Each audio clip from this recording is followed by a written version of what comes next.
Alors avant de vous présenter le livre de la collection IHS, Noir dessin, du fascisme historique à la fascisation néo-capitaliste, je voudrais faire un petit aparté. En particulier, vous parler de la complexité de l'histoire sociale et la question du fascisme qui, dans ce contexte, est majeure. Non pas seulement parce qu'elle marque une rupture radicale dans la façon de gouverner, mais parce qu'elle caractérise une phase paroxysmique de la crise du système capitaliste, soldée jusqu'à présent par la répression syndicale, la répression ouvrière, la racialisation et la guerre. Ne pas voir que nous sommes aujourd'hui dans un nouvel acte de cette répétition historique serait plus que dommageable. Et l'enquête que vient de mener la Fondation Jean Jaurès, montrant que le Rassemblement national pourrait le plus profiter des grandes luttes en cours contre l'inique réforme des retraites, ne peut que nous inquiéter. Alors parmi les armes à notre disposition pour éclairer cette nouvelle situation historique, les livres publiés par l'IHS-CGT du Var ont un grand intérêt.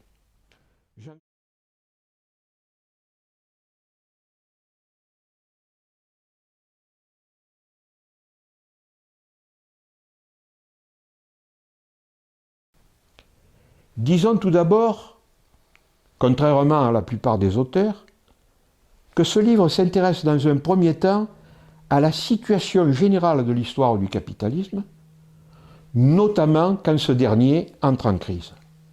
C'est-à-dire les moments où la crise de surproduction est telle que le parlementarisme classique, sous l'injonction du capital, s'appuie sur le fascisme ou la fascisation pour tenter d'en contenir les effets.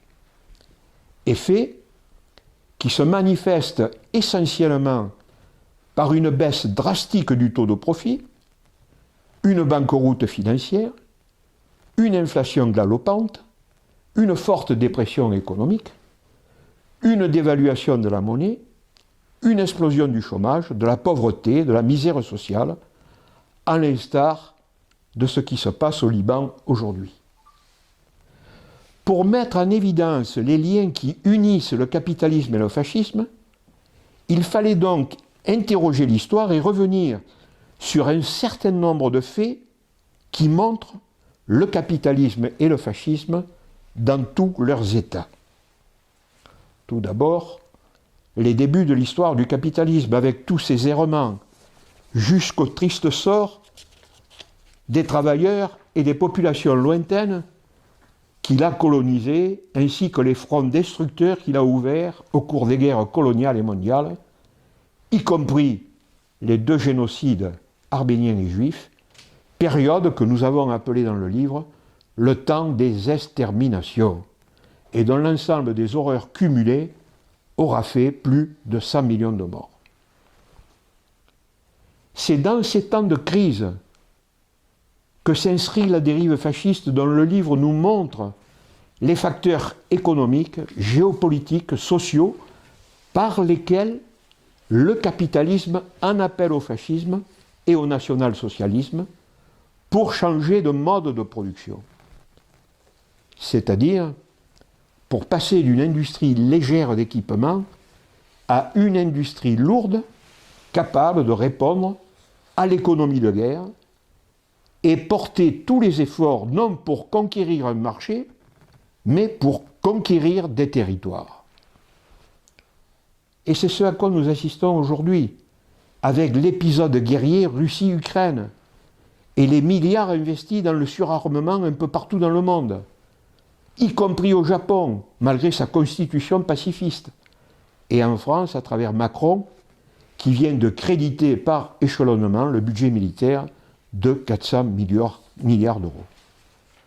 Cette phase barbare trouve sa raison d'être dans l'esprit de marchandisation que porte en lui l'empire civilisateur, dont l'aspect dominant n'est autre que la propriété privée et la concurrence interindividuelle, plutôt que la mise en commun et le partage des intelligences collectives et du travail social productif.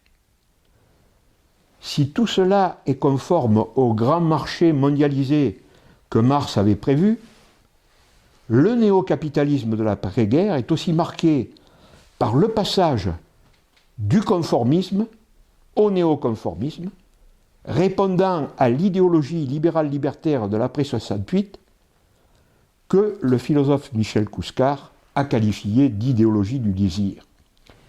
C'est-à-dire un néoconformisme qui s'appuie sur les nouvelles mœurs que réclamaient la jeunesse et la société en leur offrant une consommation plus permissive, tout en encourageant l'État à libérer les mœurs, à massifier le crédit, à renforcer l'individualisme et la concurrence entre les travailleurs, afin d'affaiblir les valeurs collectives, la conscience de classe et, par ce fait, le syndicalisme de classe, politique néo-réformiste qui prend progressivement la forme d'un néofascisme.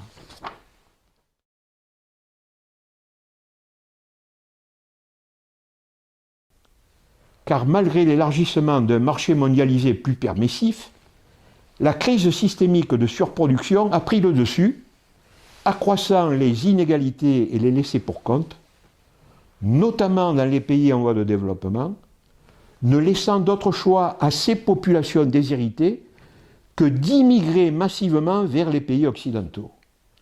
Pays occidentaux pourtant acteurs de cette paupérisation massive et dont leur propre population, également frappée par la crise, se retrouve à son tour paupérisée.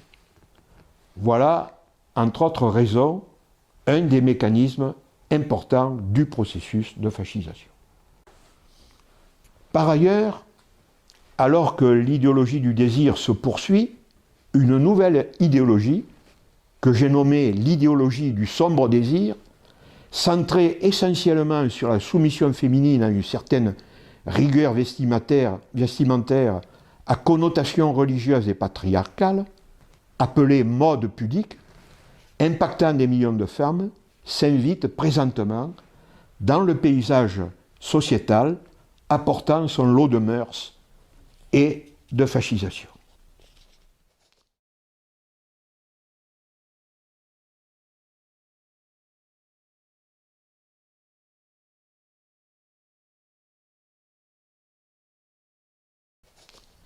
Ce n'est pas tout.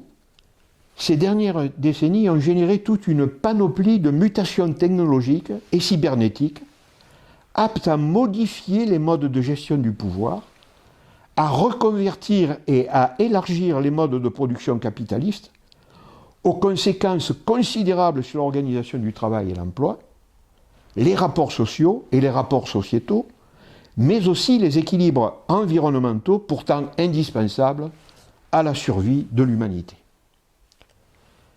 Cramponné au fondement de l'individualisme, réussir quoi qu'il en coûte, le néocapitalisme élargit considérablement la fracture sociale, laissant sur le carreau plus de 1 milliard d'individus ravagés par la faim à travers la planète, alors qu'une poignée de capitalistes se gavent.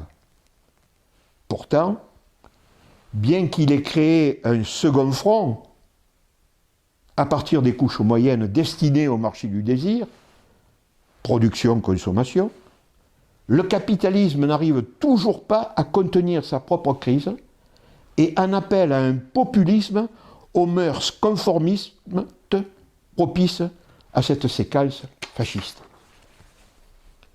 Pour y parvenir, il met en place toute une batterie d'activités culturelles et politiques que je qualifie de malignité néofasciste, affectant notamment les anciens pays du Comintern, Pologne, Hongrie, étendue progressivement à la quasi-totalité de l'Europe et aux USA.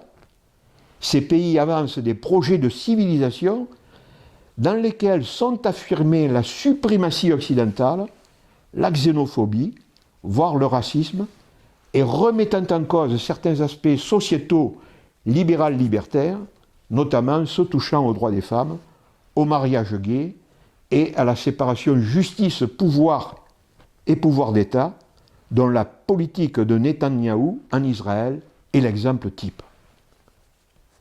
Nous retrouvons là certaines analogies avec la crise de 1929, qui a conduit au fascisme, et l'inventaire que fait ce livre de la montée des mouvements fascistes ou fascisants à travers le monde est aujourd'hui pour le moins très inquiétant.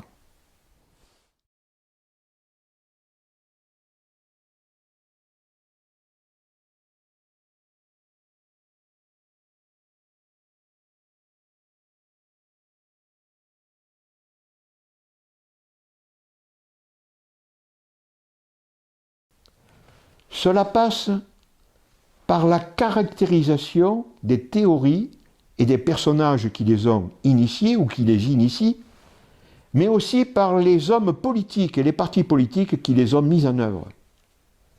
Si l'on examine les postulats respectifs de Mussolini, Hitler, en passant par Franco, Salazar, Pétain, Horthy et quelques autres, que trouvons-nous de commun?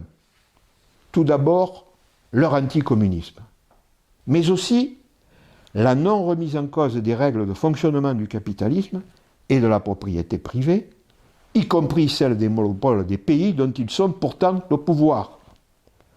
Le rejet catégorique de la démocratie libérale classique, leur soumission à la religion d'État et leur spécificité propre à la race, à l'ethnie ou à la nation, voire leur homophobie, l'interdiction de tout syndicalisme indépendant et a fortiori du syndicalisme de classe. Quant aux théoriciens sur lesquels ils se sont appuyés pour fonder leurs postulats néfastes, le corpus idéologique qu'ils mettent en avant se recoupe aussi par bien des points.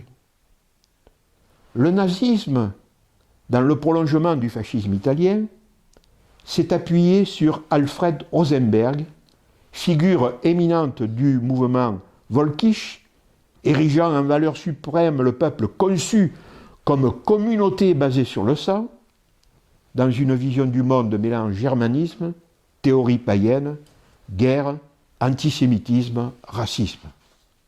Rosenberg joua un rôle non négligeable dans l'avènement de cette plaie de l'humanité qu'est le nazisme, même s'il fut écarté par Hitler dès son arrivée au pouvoir. Quant à l'idéologie nippone, qui n'est pas, à proprement parler, une théorisation fasciste, elle s'appuiera sur les idées avancées par Roye Uchida, maître d'arts martiaux, convaincu que la démocratie libérale n'avait pas d'avenir et qu'il fallait une politique étrangère bien plus agressive dans toute l'Asie, s'appuyant sur la guerre et la grandeur de la nation.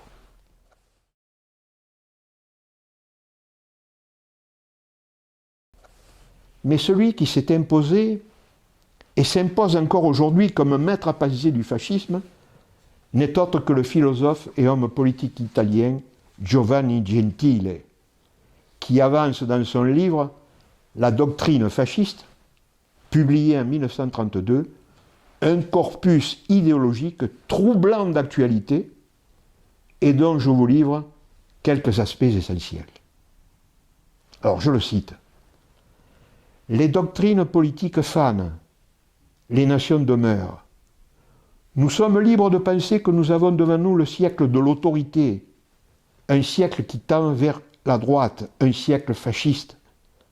Si le XIXe siècle était un siècle de l'individu, puisque le libéralisme implique l'individualisme, nous sommes libres de croire que celui-ci est le siècle de l'État en tant que véritable réalité de l'individu.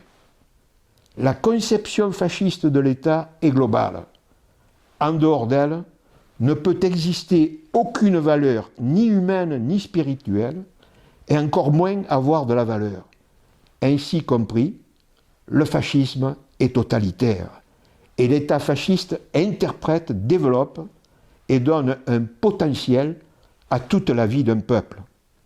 Le fascisme s'oppose au socialisme, qui ignore l'unité de l'État, qui produit une fusion des classes en une unique réalité économique et éthique, et qui ne voit dans l'histoire rien d'autre que la lutte des classes. De la même manière, le fascisme s'oppose au syndicalisme en tant qu'arme de classe. La patrie et la loi et la religion qui remet l'assujettissement du particulier à un intérêt général est éternel, a une idéalité supérieure à tout ce qui a été et tout ce qui est entre les individus passés et présents. C'est pourquoi le fascisme se doit de louer la guerre, qui imprime un sceau de noblesse aux peuples qui ont le courage de l'affronter, de même que l'État doit se concentrer sur l'élite autour des écoles peu nombreuses mais bonnes et qui doit éloigner le plus grand nombre d'élèves de l'enseignement secondaire en attirant vers des écoles commerciales, industrielles, professionnelles, agricoles et techniques de toutes sortes que l'État fasciste est en train de créer jour après jour. Quant à la position de Gentile sur le racisme, bien qu'il n'ait pas rédigé lui-même le manifeste de la race publié par le fascisme italien en 1938, il en est le premier signataire. Dans ce corpus rassemblé, nous retrouvons certains objectifs mis en œuvre dans les pays qui se moulent présentement dans la fascisation rampante.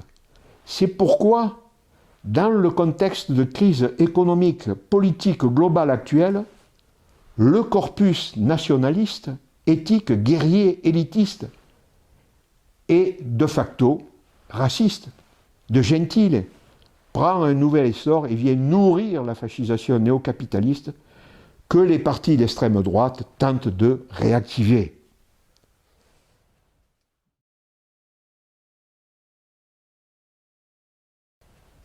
Dans l'interface de ce processus de fascisation néocapitaliste, un épisode nouveau, que j'ai qualifié dans le livre de fascisme civil, a pris également corps, notamment en France, dans les années 2000.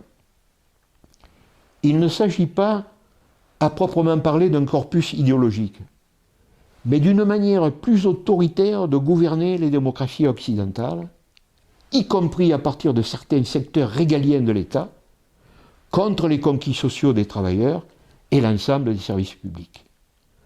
Toutefois, certaines déclarations de Mussolini dans les années 20 sont très proches des pratiques que propose ce fascisme civil. Je cite donc les propos de Mussolini. « Le fascisme repousse dans la démocratie l'absurde mensonge de l'égalité. La police doit non seulement être respectée, mais honorée. L'homme, avant de ressentir le besoin de culture, a éprouvé la nécessité de l'ordre. Et en un certain sens, on peut dire que le policier a précédé le professeur. » Autre point du fascisme, la reconnaissance du capital et du capitalisme. Ici, nous sommes nettement antisocialistes. Les capitalistes modernes sont des capitaines d'industrie, de grands organisateurs. Que peuvent demander ces hommes? Le succès de leur industrie? Ce succès est celui de la nation. La rupture entre la pseudo-démocratie et le fascisme policier, comme nous venons de le voir, est toujours très douloureuse pour les classes laborieuses. Alors comment se fait-il que le glissement du néolibéralisme vers le fascisme civil inquiète apparemment si peu les citoyens aujourd'hui? Faut-il en rechercher la cause dans leur adhésion à la grande aventure économique que propose le consumérisme? Est-ce de la résignation? Le sentiment d'une certaine impuissance? La conscience diffuse de leur propre responsabilité qui les conduit à en assimiler les effets pervers sans les analyser?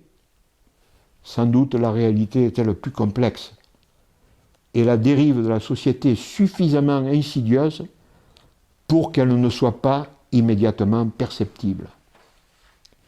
À cela, trois raisons majeures. La première tient au fait que la plupart des citoyens, répugnant de croire le pire de leurs dirigeants, tentent à les rendre négligents. La deuxième, c'est que le pouvoir s'arrange toujours pour se donner le rôle de l'agressé. La troisième, enfin, c'est que les atteintes aux libertés individuelles, à l'étape du fascisme civil, sont opérées par petites vagues successives avant d'en arriver aux exactions plus violentes. Nul besoin de recherche approfondie pour trouver dans le quotidien de la vie sociale et politique française les actes concrets de cette fascisante dérive. L'épisode de la lutte des travailleurs contre la réforme des retraites, entaché par les inqualifiables dérives policières et étatiques, en sont la preuve évidente.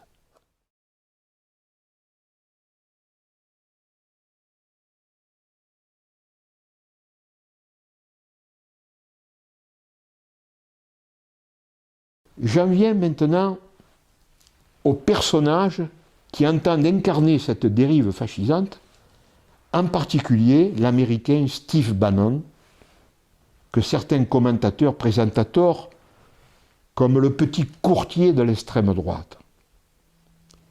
Directeur de campagne et conseiller de Donald Trump, ancien officier de renseignement ayant fait carrière dans la finance, Goldman Sachs, entre autres, investissant dans le cinéma et la télévision, relançant le média alternatif Breitbart, prônant un capitalisme qui renvoie au nationalisme catholique, lequel s'appuie sur le corpus idéologique du GRES, Groupement de recherche et d'études pour la civilisation européenne, avancé par la droite nationaliste française dans les années 70-1980, Bannon est devenu l'éminent propagandiste de la fachosphère mondiale. De plus, il considère comme reproductible le conflit historiquement récurrent entre la civilisation occidentale bâtie sur des valeurs judéo-chrétiennes et l'islam. Et il a même prévu la guerre avec la Chine et les États-Unis au sujet de la mer de Chine méridionale et de Taïwan, prévision que viennent corroborer les récentes positions américaines. Avec les cardinaux anti-François, il a même créé une académie judéo-chrétienne occidentale dans un monastère reculé non loin de Rome, afin de générer un vaste mouvement de mobilisation remettant l'Église dans la bonne direction, selon lui, le pape actuel étant considéré par lui et ses sbires comme trop marxisant. Le corpus idéologique avancé par Bannon s'inspire aussi des théories pré-nazies, issues de la révolution conservatrice allemande et bien sûr du fascisme historique italien développé par Gentile. Son corpus s'attache en réalité à des aspects politiques et géostratégiques anticipateurs de la crise systémique qui agite le monde de la finance, tout autant que les cercles dominants du grand capital des USA, et propose les moyens fascisants d'en sortir. C'est dans ce but que lui et ses acolytes ont créé en 2017 T-Movement, le mouvement, qui n'est autre qu'une organisation politique dont l'objectif est de rassembler tous les partis d'extrême droite européenne et au-delà. Déjà, en mars 2018, il a fait un discours en ce sens au 16e congrès du Front National, aujourd'hui RN, et a rencontré en juillet de la même année, à Washington, la première ministre de la République serbe de Bosnie, afin d'étendre son influence dans les Balkans. Le mouvement a attiré également l'attention du Premier ministre hongrois, Viktor Orban, et en septembre 2018, l'Italien Matteo Salvini a rejoint ce nouveau réseau eurosceptique. Des dirigeants de l'UKIP, Parti pour l'indépendance du Royaume-Uni, ont déclaré qu'ils travailleront avec le groupe Giorgia Meloni, la dirigeante des Frères d'Italie, aujourd'hui présidente du Conseil italien, laquelle a dit vouloir rejoindre officiellement le mouvement en septembre 2018. Depuis lors, le mouvement a également attiré l'attention de Geert Wilders, chef du Parti pour la liberté aux Pays-Bas, ainsi que Thierry Baudet, chef du Forum pour la démocratie, ici en France. Avec le mouvement, Bannon entend créer une internationale néofasciste, comme Mussolini le fit en 1936 avec le corps en Suisse. mais aussi lancer une révolution néofasciste à travers l'Europe, en utilisant les techniques de prise de pouvoir développées par le Grèce dans les années 1970, et dont l'assaut du Capitole par les partisans de Donald Trump est une sorte de répétition musclée, tout comme l'a été l'invasion du Congrès, du palais présidentiel et de la Cour suprême par les pro-Bolsonaro au Brésil. Comme nous pouvons en juger, le petit courtier de l'extrême droite est en fait le grand stratège de la fachosphère.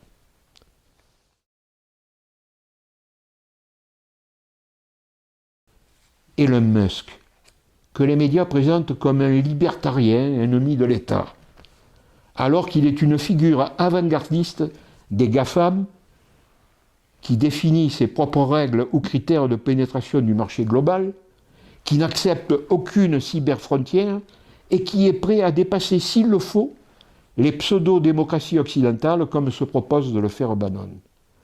Pour Musk, la portée du capital doit avoir non seulement une dimension planétaire, mais interplanétaire, et l'État ne peut être qu'un État fort au service du capital. Son idée de privatisation de l'espace par la conquête de la planète Mars, malgré l'échec, ceci dit en passant, de son nouveau lanceur et de sa nouvelle fusée, témoigne d'un néocapitalisme toujours plus conquérant que le gouvernement états-unien et la NASA accompagnent dans sa quête mégalomaniaque plutôt que de le freiner.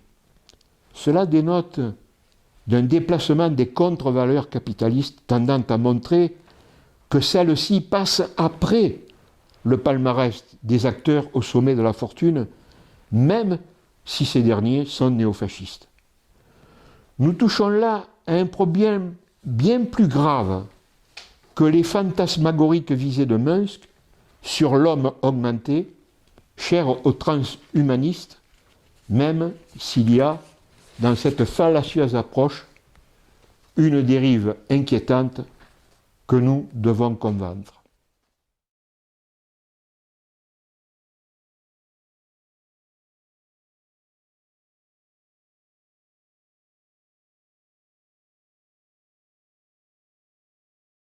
Comme nous venons de le voir, l'histoire éclaire le présent. 10 ans se sont écoulés entre la grande crise de 1929 et la Deuxième Guerre mondiale déclenchée par l'Allemagne nazie, même si la préparation à l'esprit de guerre avait déjà commencé dans l'Italie fasciste en 1921 et s'était exprimée dès 1936 dans la guerre civile en Espagne sous la férule du dictateur Franco. Depuis la nouvelle crise systémique de 2008, 15 ans se sont écoulés.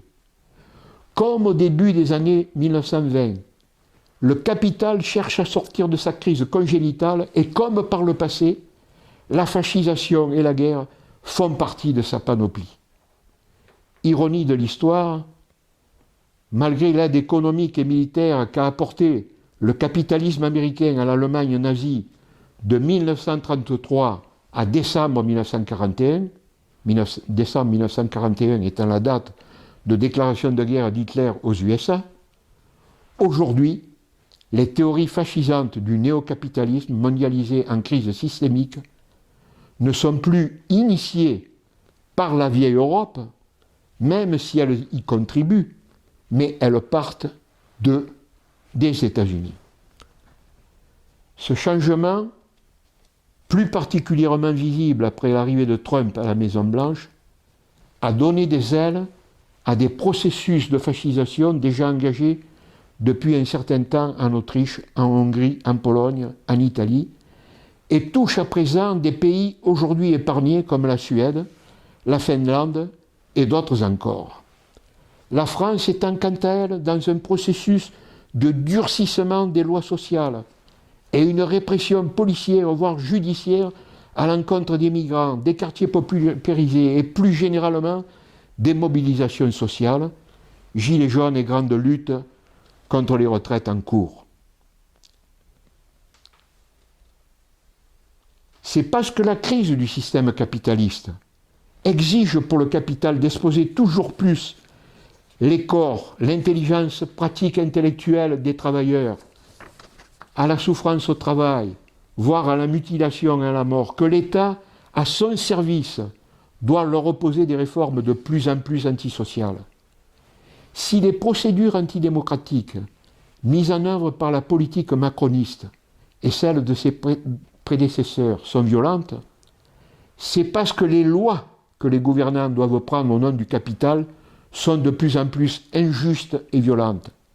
C'est pourquoi la politique macroniste tend de plus en plus à la fascisation. C'est toujours au nom du profit et des immenses fortunes accumulées entre les mains de quelques crapules capitalistes que les travailleurs et les peuples sont pris en otage. Pour que la barbarie prenne corps, les ingrédients sont présentement connus, et ce livre en apporte quelques preuves évidentes. Tout d'abord, la crise généralisée s'installe, à la suite de quoi les théoriciens du capital, extrême droitiers ou droitiers, déroulent une idéologie fasciste dont s'emparent les partis fascisants de type RN.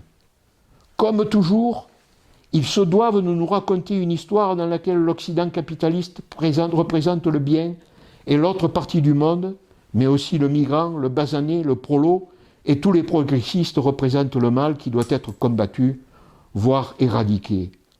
Au bout de tout cela, quelle que soit la grande variété des symptômes, la principale cause étant la crise systémique du capitalisme, les vecteurs principaux sur lesquels l'impérialisme va appuyer son processus de fascisation menant à la guerre ne sont autres que le durcissement autoritaire de l'État, la montée du racisme, les mesures antidémocratiques et antisociales.